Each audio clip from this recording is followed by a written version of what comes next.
家好，欢迎来到 Learn Chinese on the Go。今天我们来聊一聊网购，你下单了吗？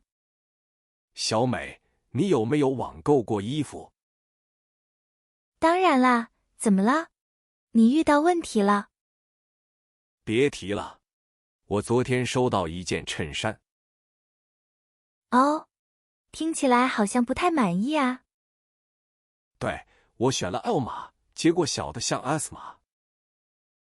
哈哈 ，L 码变 S 码，这个太夸张了。是啊，我真的不明白为什么会这样。你有没有认真看他们的尺码表呢？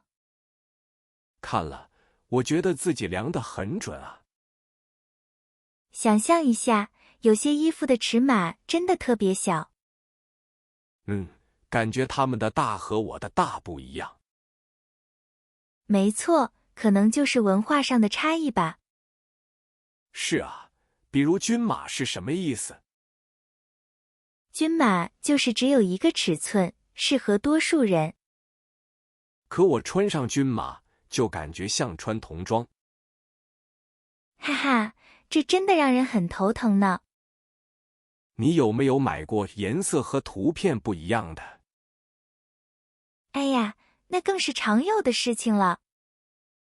有时看着是蓝色，收到却是绿色。对，还有材质，图片看着很好，结果摸起来完全是另一种感觉。所以网购虽然方便，挑战也不少呢。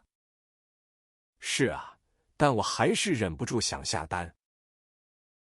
哈哈，你是不是又看中什么了？我在看一个很漂亮的茶具套装。茶具？这个对尺寸要求不高吧？是啊，但我想知道它的实际颜色。买之前一定要多看看评论，很有用。对，评论里经常有实拍图片。还有人会写得很详细，很有趣。比如，有人会写实物比图片好看。或者包装很严实，没有损坏。我还喜欢看那些差评，可以避雷。没错，差评有时比好评还真实。你一般多久会收到你买的东西？一般2-3天吧，很快的。有时我下单后，每天都在等包裹。哈哈，那种期待的心情，我懂。感觉像拆礼物一样，很开心。但收到不满意的东西，就会失望。所以，每次下单前都要想清楚。是啊，你那个茶具下单了吗？还没呢，我还在比较不同的款式。慢慢挑，不着急，选个最喜欢的。我还想看看有没有免邮费的。免邮费是王道，能省一点是一点。对，有时就为了凑够免邮费的金额，就会多买一些本来不需要的东西。哈哈，你也是这样啊？谁不是呢？网购真是让人又爱又恨。没错，这话题我们下次可以再聊。没错，这话题我们下次可以再聊。网购真是个大世界。是啊，比如那个付款方式。哇，对，移动支付太方便。我都很少用现金了，现在。我也一样，扫一扫就行。有时还会忘记密码呢。哈哈，我也有过，急死人。对了，你有没有看评论的习惯？当然，那很重要啊。怎么分辨哪些是真评论？我一般看带图的，还有追评。追评确实更真实。但有时图片也 P 得太好。哎呀，这就很考验眼力了。没错，你有没有踩过雷啊？有，上次买个衣服完全不同。真的吗？颜色差很多吗？不只是颜色，版型也不对。那你退了吗？麻烦不麻烦？退了，幸好有运费险。运费险真是网购救星啊！是啊，买之前看清楚有没有。对，那能省不少钱呢。哎，说到网购，你参加过拼团吗？参加过，为了便宜几块钱。哈哈，这种集体消费很有趣。对，大家一起买，感觉更划算。它能把价格压得很低，有时甚至免费就能拿到小东西。哇塞，还有这种好事！是啊，你得邀请朋友一起才行。哦，原来是拉人头策略。算是吧，商家鼓励分享吗？你觉得这种模式好不好呢？我觉得挺好，就是有点麻烦。确实，要找够人不容易。对，有时候为了几块钱，折腾很久。那你最近有没有看直播带货？有啊，上次主播送了好多小样。那些主播口才真是一流。真的，气氛也很容易感染人。我上次差点就冲动消费了。哈哈，我也差点抢不到。那种限时抢购太刺激了。对，但要记得保持理性哦。没错，一不小心就买多了。网购真是学问多多。不过，遇到物流问题咋办？哎呀，那可就更复杂了。是啊，比如包裹丢了怎么办？对，或者收到破损的包裹。我上次就收到一个空盒子。哇塞，那也太离谱了吧！气得我直接找商家理论。商家一般会怎么处理呢？他们先让我提供照片证据。拍照是必须的步骤。然后还要填写退货申请单。哎，光是这些就够麻烦了。有些商家还会拖延时间呢。真的，我遇到过好几次。快递小哥态度不好也烦人。尤其是那些不送货上门的。只能自己去快递驿站去。所以沟通很重要啊。跟客服沟通确实是门学问。他们总是说些官方的话术。比如我们已将您的问题记录。哈哈，然后就没有然后了。有时候真的想爆粗口呢。但还是要保持礼貌用语。对，毕竟是他们提供服务。你有没有试过投诉快递员？我投诉过一次，结果很慢。哦，那最后怎么解决的？大家有没有遇到类似情况？你们一般会怎么处理呢？话说回来，商品评价也很关键。没错，我每次都要看好评。有些是好评返现的诱惑。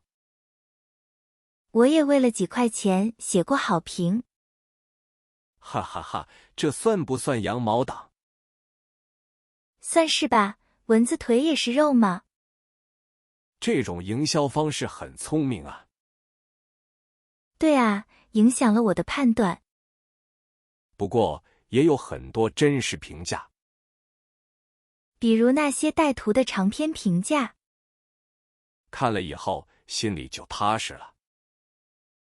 还能看出产品的真实质量。中国人很看重口碑嘛。大家都喜欢分享经验。说到这里，我想到个问题。什么问题？跟网购有关吗？比如买到假货，又怎么办？哎呀，这可就更头疼了。维权之路可能特别漫长呢。哦，对了，你觉得怎么样？维权这事儿真的头大。是啊，特别是证据不好找。商家还常玩文字游戏。很多条款藏得很深。我朋友就曾买到假包。哎呀，名牌吗？损失大不大？是个小众牌子，退货很难。他们怎么解决的？成功了吗？过程肯定很累心吧？没错，客服常常打太极呢。打太极这个词很形象。就是推来推去，不给正面回应。哈哈，就像武术动作一样。对啊，耗尽了你的耐心。那你有没有遇到更绝的办法？比如除了投诉，还能咋办？我听说有人直接发到网上。利用舆论压力，这招挺狠。毕竟好事不出门。坏事传千里吗？商家怕。这种曝光方式很有效，但也要小心，别被反告。是啊，证据链要很完整，否则就是给自己找麻烦了。看来网购前功课很重要，比如多看看避坑指南。很多人都会分享购物经验，那些真实测评很有价值的。感觉像大家在互相帮助。对，形成了一个消费者社群。这也是挺有意思的现象。信息共享特别普遍，尤其是购物类的更是如此。这样能少踩很多雷呢。没错，避开那些不靠谱的，比如7天无理由退货。对，这个让人安心不少。不满意就能直接退，方便。但有些商品不适用这个。哦，比如个人卫生用品，或者定制品就退不了。那就真的得看清楚了。还有那种代购的奢侈品，那个风险就更大了，是吧？真假难辨，问题更多。如果遇到那种无法退换的，而且还是吃了亏，怎么办？哎，这真是个大难题啊！下次我们好好聊聊这种情况。话说回来，你觉得？我在想网购怎么选。是啊，看评论很重要。对，评论是风向标。差评一眼就能看见。但也有刷单现象。哎，那个太烦人了。就是假的好评，对吧？让人很难分辨真假。所以挑选时要多方对比。我朋友上次就遇到。怎么了？买了假的？不是，是收到空包裹。哇，这种行为太过分了。他申请退款也麻烦。这种就是踢皮球了。对，客服总是推脱。踢皮球这个词很形象。描述的就是不负责任，互相推卸责任的意思。真的会让人很生气。所以投诉要言之有理，而且要有证据才行。对，截图、录音都算。那你觉得大家遇到这种，会选择直接找客服吗？这个问题挺有意思的。很多时候顺序很重要，先礼后兵也是策略。说到策略，直播带货呢？哦，那个更考验眼力。主播口才真的很好，很容易就被种草了。种草这个词很流行，它指的是被别人安利，心里很想要买的意思。买到手就是拔草。哇，中文表达真有趣。这种说法很形象生动。我就经常被别人种草。然后就直接剁手了。哎呀，你别提这事儿了。剁手这个词也太形象。就是买了太多，想砍掉手。这种购物冲动很难忍。但万一买到不合适呢？退货流程有时很复杂。遇到商家不配合更糟。下次我们聊聊如何解决这些问题。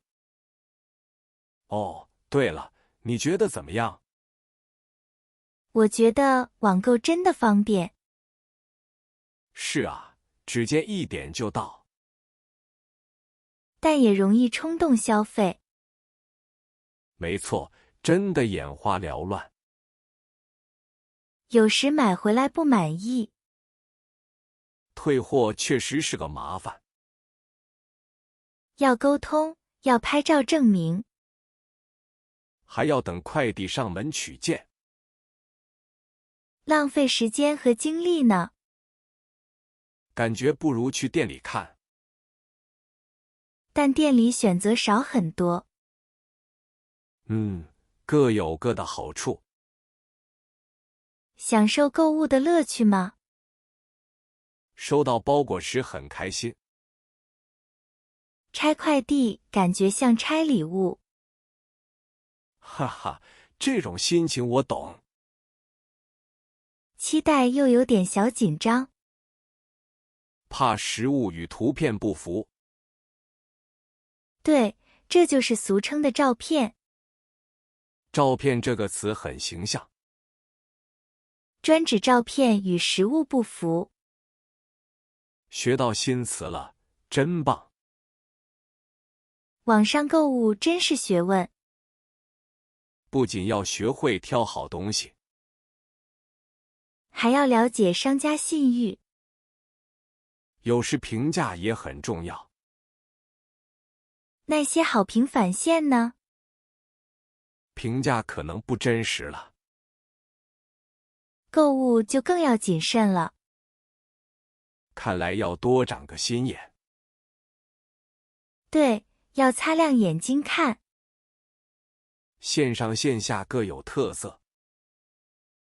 网上商品种类超多。线下体验感更真实。是啊，可以摸摸看。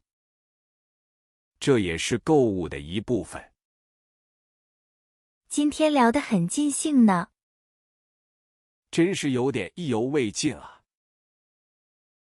今天我们聊了网购文化，比如种草，还有拔草。这些词语真是太有趣了。也让我们更了解生活。那么，各位听众朋友们呢？有没有特别的网购故事？或是你曾被种草了吗？欢迎在评论区分享哦。下期我们来聊聊呢。购物背后的心理因素。为什么我们会想买呢？敬请期待，下期再见。